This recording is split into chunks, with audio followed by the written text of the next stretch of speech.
These rocks predate any empire, and these boulder-strewn landscapes seem timeless.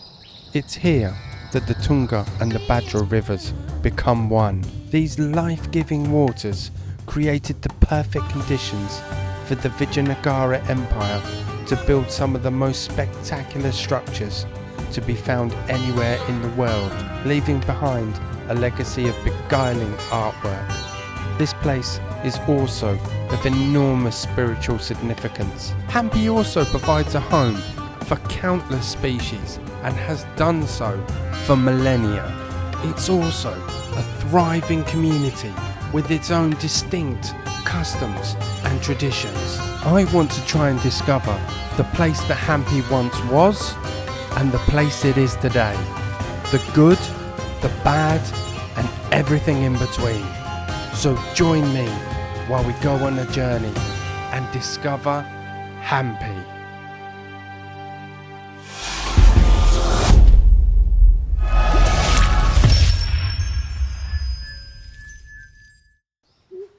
Now this is clearly a very complex story with lots to unpack, but I want to start where I feel most people wouldn't, but it's obvious to me. I want to start with the rocks. Now, there are a whole multitude of reasons why I want to start by talking about them. Firstly, I really quite like rocks. Secondly, I think you will agree this is a pretty unusual landscape and it deserves some explanation. Thirdly, and most importantly, them being here had far-reaching consequences for both the people that built these historical wonders and the people who live there today. Let me explain. This place is of huge cultural significance to the people, but that alone does not dictate the success of an empire. Geography does.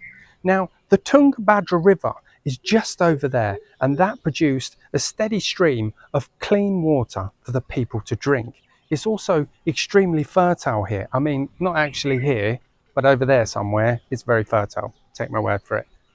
And lastly, and most importantly, these rocks, they gave an enormous amount of defense for the people who lived here.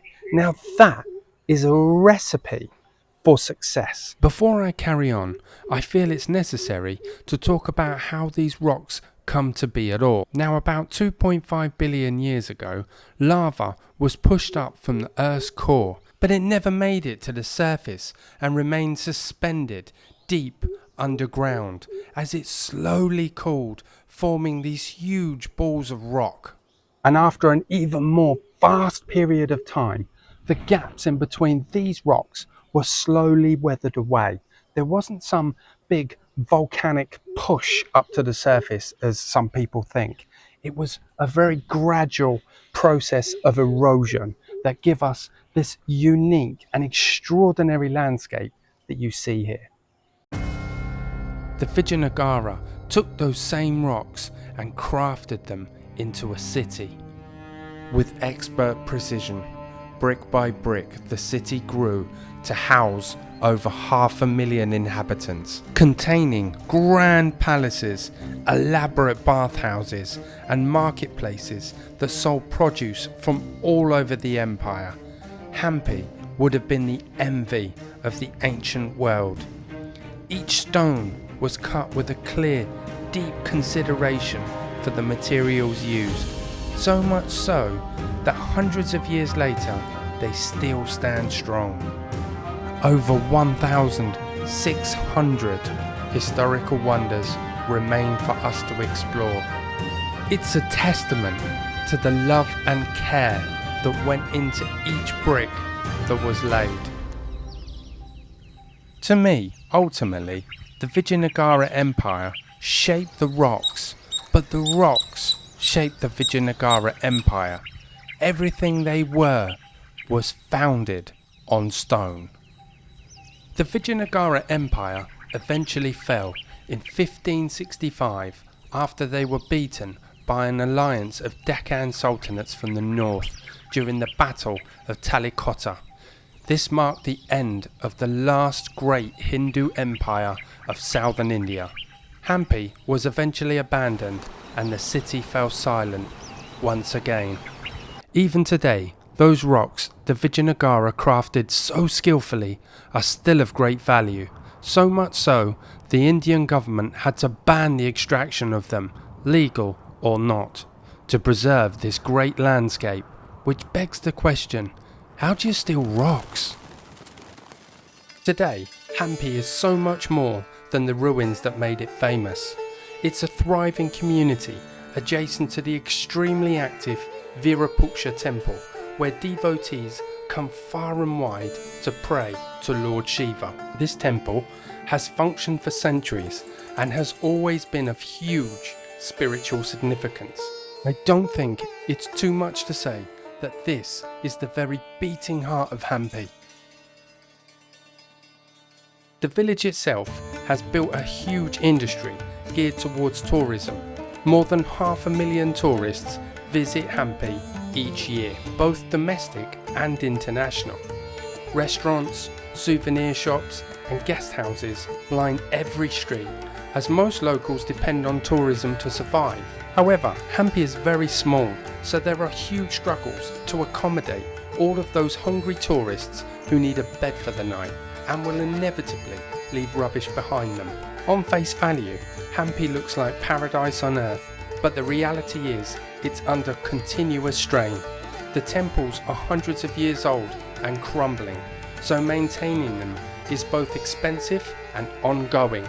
When UNESCO naturally declared Hampi a World Heritage Site in 1986 because this unique and magnificent historical wonder needed protection, it led to conflict of interests between the locals and the local government. What's up guys, I hope you're enjoying this episode. Quick one for you. If you like our stuff and you would like to see more of us, would you do us a little favour and just hit that like and subscribe button? It's completely free for you and is a great way to show your support and helps us to continue doing what it is that we are doing. Lastly, if you would like to visit any of these places yourself, then just go to the link in the description below and you will be guided to our website where we have a full how-to guide covering everything to help you make the most of your time and money. And that's completely free. That's it. Now back to the episode. It's most definitely not lost on me that none of this would be here if it wasn't for the landscape. And that is why I love rocks. Now firmly designated as a World Heritage Site by UNESCO, Hampi is protected under strict conservation guidelines. Authorities led by the Archaeological Survey of India work to preserve its historic landscape, while the people who call this place home navigate life within its boundaries. Here the balance between preservation and everyday living is not always seamless, as the past and present exist side by side, as one local explains to me. Hello sir, and what is your name? My name is Gangadhar, but shortly Ganga. And you've lived here your whole life, haven't you? I'm born and brought up here. I am now 51. You must have seen a lot of changes. Of course. And have they been good changes or bad changes? Some of them good, some of them bad for local people. But this community, it still holds on to its traditional roles, doesn't it? Yeah, And its we keep traditional still roots. traditional. That's very, considering the amount of tourists that come here, it's quite unusual to see. In 2011, the government come here and demolish many properties. That's true, isn't it? Yeah, And why did they do that? they give the reason they want to temple surrounded, it's keep open. Just like because in Hampi the all monuments is like open. And it's in the interior things is not real because we are asked in the court there is no any questions issued. And you were saying earlier that even today, many of the villagers are in court battles to keep their property here. Yeah, That is very unfortunate because it's nobody's fault that they just happen to be living next to a UNESCO World Heritage Site. And they don't give even time. Just they give the notice in the night and in the morning it's demolished. So literally they gave you overnight and in the morning come demolish the house. Yeah. That's hard for Which, me to get my head around. yeah, the people are living with nearly 80, 100 people, 100 years. And just in the morning there is no house. Well, that was a lot to take on board. But I have to say, with views like this right from your guest house, it's not hard to see why people want to stay here. And it's not just people that struggle coming to terms with the ever increasing number of tourists. Animal populations very much do as well. Most are completely unable to adapt to their rapidly changing world, but some are experts. The Indian people have a deep reverence for the natural world, and monkeys are all too happy to exploit it, leaving them plenty of time for the finer things in life, such as splashing around in the river. The full moon that you see here represents the coming of spring, because today is March the 3rd, and that means tomorrow it's Holi. The people of Hampi village are getting ready for a huge celebration. The ladies of the village are laying rangolis. You can usually find them in the front doorways to welcome in guests. Today they're here to welcome in the fire. Known as Talikotta, it represents the victory of good over evil, faith over fear, and the burning of inner negativity, ego and injustice. As soon as the sun sets, crowds begin to gather. Drums begin to play. It's not long before the crowd becomes huge. An effigy of Holika, a demoness from the Hindu epics, is hoisted onto people's shoulders and dragged towards the fire. The burning of the effigy symbolises faith, righteousness, letting go of the past and welcoming in a new start. The very next day, families gather in the street and begin to celebrate, far from the enormous, brash celebrations of the north. Here in Hampi, it's more about family and community. It's a time where locals and strangers alike get together to celebrate this auspicious day. They douse each other in colours, literally wishing each other a colourful future. Well, this has been absolutely mind-blowing. To experience Holi like this has shown me that Hampi isn't just some museum, it's living. And this has really shown me that.